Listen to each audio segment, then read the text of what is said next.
Assalamualaikum para pelajar semua. Hari ini, kita akan mempelajari sebuah hadis yang diriwayatkan oleh Imam Al-Bukhari, iaitu hadis yang bertajuk 7 dosa-dosa besar. Mari kita baca dulu hadis tersebut. قال رسول الله صلى الله عليه وسلم: اجتنبوا السبع الموبقات. قالوا: يا رسول الله، وما هن؟ قال: الشرك بالله، والسحر، وقتل النفس التي حرم الله إلا بالحق، وأكل مال اليتيم، والتولي يوم الزحف، وقذف المحصنات المؤمنات الغافلات. Sekarang, mari kita baca pula terjemahan dari hadis tersebut. Rasulullah sallallahu alaihi wasallam bersabda, "Hendaklah kamu menjauhi 7 perkara yang membinasakan." Sahabat-sahabat bertanya, "Apakah dia perkara-perkara itu, wahai Rasulullah?" Baginda berkata, "Menyekutukan Allah, mempercayai sihir, membunuh nyawa yang dilarang oleh Allah kecuali dengan hak, makan harta riba, makan harta anak yatim, lari pada hari menentang musuh, dan menuduh melakukan zina kepada perempuan-perempuan yang baik perangai, serta yang jahil tentang perbuatan itu." Riwayat Al-Bukhari. Dari hadis ini, jelaslah kepada kita bahawa terdapat 7 dosa-dosa besar yang mesti kita jauhi, kerana ianya boleh merosakkan iman kita. 7 dosa besar itu ialah: 1. Syirik, yakni menyekutukan Allah. 2. Mempercayai sihir. 3. Membunuh nyawa yang dilarang oleh Allah, kecuali dengan hak. 4. Makan harta riba. 5. Makan harta anak yatim. 6. Lari pada hari menentang musuh. Dan yang terakhir, menuduh perempuan yang baik perangainya, melakukan zina. Sekarang, mari kita lihat dengan lebih jelas lagi, maksud dan huraian, bagi setiap 7 dosa-dosa besar itu. Yang pertama, syirik. Apakah dia syirik itu? Syirik artinya, menyekutukan Allah dengan sesuatu yang lain. Contoh menyekutukan Allah dengan sesuatu yang lain ini ialah, seperti, mempercayai adanya Tuhan selain Allah Ta'ala, atau menyembah sesuatu yang lain selain Allah. Seperti menyembah jin, batu, orang-orang keramat, patung, dan sebagainya.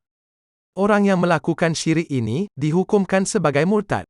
Dan dosa syirik ini termasuk dalam dosa-dosa besar yang tidak akan diampunkan oleh Allah Ta'ala. Dosa besar yang kedua ialah mempercayai sihir.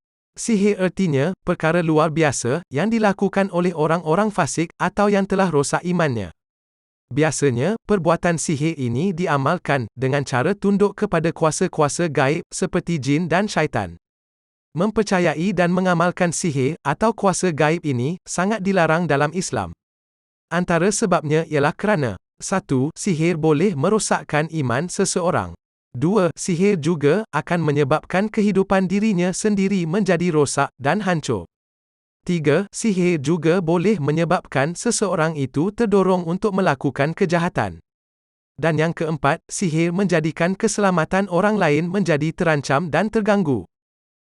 Dosa besar yang seterusnya ialah membunuh nyawa yang dilarang oleh Allah, kecuali dengan hak. Maksud membunuh di sini ialah membunuh seseorang tanpa sebab yang mengharuskannya atau yang tidak dibenarkan oleh syarak. Misalnya membunuh orang-orang tua, atau membunuh bayi yang masih dalam kandungan, yakni menggugurkan anak, ataupun membunuh dirinya sendiri.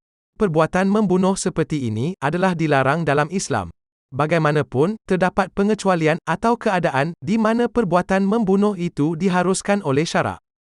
Seperti, seseorang itu dibunuh kerana telah dijatuhkan hukuman mati oleh mahkamah kerana kesalahan berat yang telah dilakukannya. Atau kerana orang itu dijatuhkan hukuman qisas, yakni hukuman membunuh, dibalas juga dengan bunuh. Dosa besar yang keempat, memakan harta riba. Amalan riba sangat dikutuk oleh Allah kerana sistem kewangan dan perniagaan secara riba ini bukan saja dijadikan alat untuk menindas, tetapi juga, ianya dijadikan alat untuk menipu oleh peniaga-peniaga bagi mendapatkan keuntungan yang banyak. Akibatnya, orang kaya akan bertambah menjadi sangat kaya raya, manakala yang miskin pula akan bertambah miskin dan papa kedana. Pemakan riba ini juga diumpamakan sebagai orang yang tiada perikemanusiaan, tidak berhati perut, dan tidak bertimbang rasa terhadap kesusahan orang lain. Dosa besar yang kelima, memakan harta anak yatim. Anak yatim bermaksud anak yang telah kematian bapa atau kedua ibu bapanya dan umurnya masih belum mencapai umur baligh atau belum cukup umur. Menurut undang-undang Islam, jika anak yatim itu ada mempunyai harta pusaka atau harta peninggalan dari ibu bapanya, maka wali atau penjaganya wajib menguruskan harta tersebut dengan jujur dan bijak. Oleh itu, Islam melarang keras perbuatan mengambil dan memakan harta anak yatim. Seperti mana firman Allah Ta'ala dalam surah An-Nisa, ayat 10. الذين يأكلون أموال اليتامى ظلما إنما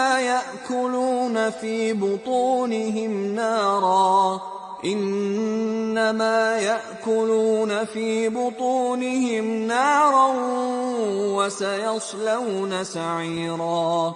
Tafsirnya, sesungguhnya, orang-orang yang memakan harta anak-anak yatim secara zalim, sebenarnya mereka itu hanyalah menelan api ke dalam perut mereka, dan mereka pula akan masuk ke dalam api neraka, yang menyala-nyala. Seterusnya dosa besar yang keenam, lari pada hari menentang musuh.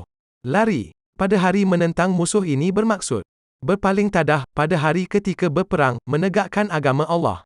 Perbuatan lari ketika berperang ini boleh mengganggu strategi peperangan yang telah dirancang sebelumnya. Bahkan, perbuatan lari ini juga akan mengakibatkan tentera yang lain berada dalam bahaya dan kemungkinan besar akan terbunuh dalam peperangan. Bagaimanapun, ada ketikanya lari itu dibolehkan, iaitu jika tentera itu berundur untuk mengemaskan barisan atau untuk bergabung dengan tentera bantuan yang baru sampai. Tentera yang lari dalam medan peperangan bukan saja dianggap pengecut, tetapi juga seorang yang lemah imannya dan berdosa besar kerana telah mengkhianati agama, bangsa, dan negara. Dosa besar yang ketujuh, menuduh perempuan yang baik perangainya melakukan zina. Agama Islam sangat melarang keras perbuatan menuduh perempuan-perempuan yang baik perangainya dengan tuduhan zina. Ini kerana zina merupakan satu kesalahan yang hina, yang mana boleh mencemarkan nama baik, menjatuhkan maruah, dan merosakkan keturunan. Perempuan yang dituduh, walaupun sebenarnya tidak bersalah, sudah tentu akan dipandang hina oleh masyarakat. Dan anak-anak yang dilahirkannya nanti kemungkinan akan diragui, siapakah ayah kandungnya yang sebenar. Daripada hadis ini, dapatlah kita mengambil beberapa pengajaran daripadanya.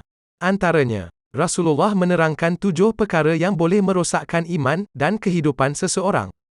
7 perkara kejahatan itu ialah syirik, mempercayai sihir, membunuh orang tanpa hak, makan riba, makan harta anak yatim, berpaling tadah semasa berhadapan dengan musuh Islam, dan menuduh perempuan yang baik perangainya melakukan zina. Ketujuh-tujuh perbuatan itu termasuk dalam dosa-dosa besar. Perbuatan syirik adalah dosa yang tidak diampunkan oleh Allah Ta'ala. Dan kita hendaklah menjauhi 7 perkara yang membinasakan ini, supaya kita selamat di dunia dan di akhirat. Sekian saja untuk pelajaran pada kali ini. Semoga para pelajar akan dapat mengambil manfaat daripadanya. Teruskan mengulang kaji pelajaran, semoga berjaya mendapat markah yang cemerlang pada peperiksaan yang akan datang. Sekian. Wabillahi taufik wal hidayah. Wassalamualaikum warahmatullahi wabarakatuh.